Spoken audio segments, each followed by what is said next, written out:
किताब की तरह होते हैं और गलती एक पन्ने की तरह होती है। कभी गलती हो जाए तो एक पन्ना फाड़ देना, मगर उस पन्ने के चक्कर में पूरी किताब मत खो देना। हाय गाइस, मेरा नाम है आरजे कार्तिक और आपके लिए एक छोटी सी कहानी।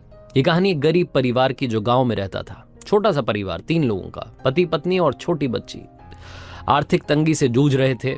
पति की कहीं नौकरी नहीं लग पा रही थी। वो व्यक्ति बड़ा परेशान था कि कहीं जॉब मिल जाए। उसकी छोटी बच्ची भी पूछा करती थी कि पापा, हमारे घर में सब कुछ ठीक कब होगा। वो अपने दोस्तों को देखती थी, सहेलियों को देखती थी, उनके घरों में सब कुछ ठीक था। इनके घर में रोज परेशानी रहती थी। रोज जूझते थे कि कल का खाना कहां से आएगा। उसके पिता उसका हौसला बढ़ाने के लिए रोज उसे अपने घर से बाहर ले जाकर के एक दूर पहाड़ था उसे दिखा करके कहते थे कि बेटा, वो जो पहाड़ है ना, वहां ऊपर वाला रहता है, उनसे प्रार्थना करो, वो सब कुछ ठीक कर देंगे। वो छोटी बच्ची रोज प्रार्थना भी करती थी। रोज वो ऊपर वाले से दुआ मांगती थी कि पापा की नौकरी लग जाए। कमाल यह हुआ कि सेना में पापा को जॉब मिल गई, सैनिक की नौकरी लग गई, भर्ती लग गई। घर में मिठाई बटी। उनको लगा कि अब सब कुछ ठीक हो जाएगा। लेकिन कुछ दिनों में इस राज्य पर दूसरे राज्य ने आक्रमण कर दिया। जो सैनिक पिता थे, उन्हें अब युद्ध लड़ने के लिए जाना था।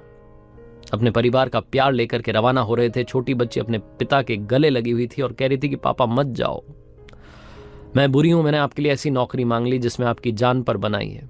आप युद्ध के लिए मत जाओ, हमारे साथ रहो ना। बहुत कुछ उस बच्ची ने कहा। उसकी आंखों में आंसू थे। उसके पिता ने कहा कि नहीं बेटा, अब तो जाना होगा। इस राज्य के लिए अपनी जान भी चली जाए तो कौन सी बड़ी बात है। वो ये सब कह रहे थे और बच्ची रो रही थी।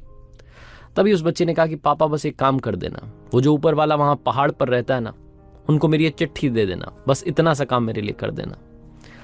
उसके पिता हल्के से मुस्कुराए कि बच्ची ने तो वाकई में मान लिया है कि वहां पहाड़ पर ऊपर वाला रहता है। वो चिट्ठी अपने बैग में रख करके वो सैनिक रवाना हो गया।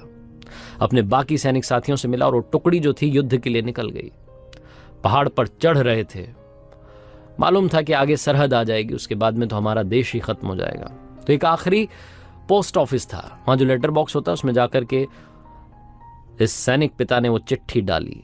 और चिट्ठी डालने से पहले उस पर लिख दिया अपने हाथ से कि बेटा, माफ करना, यहां कोई ऊपर वाला नहीं रहता है, मैं तो तुम्हारा हौसला बढ़ा रहा था। उसे लगा कि ये चिट्ठी वापस अपने घर भेज देता हूं, बच्ची को मिल जाएगी और बच्ची समझ जाएगी कि पापा झूठ बोल रहे थे। थोड़ा सा गुस्सा होगी, लेकिन क्या हो गया, अब मैं तो जा रहा हूं उस युद्ध में, पता नहीं जान बचेगी नहीं बचेगी। भीषण युद्ध हुआ। 2-3 महीने तक युद्ध चला। एक एक करके इनके सैनिक मरते जा रहे थे। उस गांव में खबर फैल गई कि वो टुकड़ी खत्म हो गई है। वही टुकड़ी जिसमें इस बच्ची के पापा गए थे। घर में शोक का माहौल था, दुख का माहौल था, मातम था।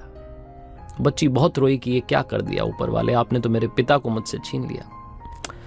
3-4 महीने के बाद घर के दरवाजे पर एक व्यक्ति आकर के खड़ा हुआ, पतला दुबला सा, हाल बेहाल, फटे हाल, ऐसा लग रहा बहुत किसी ने मारा है। बच्ची पहचान गई, दौड़ के गई और पापा के गले लग गई। बोली कि पापा, आप तो वापस आ गए। इसके सैनिक पिता को सामने वाली जो सेना थी वो बंदी बना करके ले गई थी, जिंदा पकड़ के ले गई थी, बहुत मारा था। जैसे तैसे ये व्यक्ति वहां से जान बचा करके भागा और घर वापस आया। पिता और उसकी पुत्री, ये बाप बेटी का मिलन हो ही रहा था कि तभी एक तीसरा व्यक्ति आया जो कि डाकिया था। वो आते से ही बोला कि माफ करना, वहां ऊपर पहाड़ पर युद्ध चल रहा था, इसलिए वहां से डाक नहीं आ पा रही थी, चिट्ठियां नहीं आ पा रही थी। और तभी उसने एक चिट्ठी इस व्यक्ति को दी। वही चिट्ठी थी जो इस व्यक्ति ने अपने घर के लिए वहां से भेजी थी, जिस पर लिखा था कि बेटा, माफ करना, ऊपर वाला नहीं होता है, मैं तो तुमसे बस हौसला बढ़ाने के लिए बातें कहता था। ये व्यक्ति उस वक्त रो रहा था, आंखों में आंसू थे, अपनी बच्ची से इतने दिनों के बाद मिला था।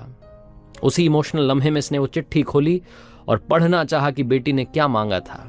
और जब चिट्ठी खोली तो उसमें बच्ची ने लिख करके भेजा था कि हे ऊपर वाले, मेरे पिता को युद्ध से वापस सही सलामत भेज देना। वही सही सलामत व्यक्ति वहां घर पर खड़ा था, अपनी बेटी से मिल रहा था।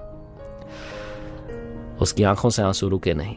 छोटी सी कहानी है, लेकिन हमें सिखाती है कि जिंदगी में विश्वास है तो आपकी दुआ कबूल होगी। वो ऊपर वाला आपकी भी सुनेगा। अगर आपने दिल से कुछ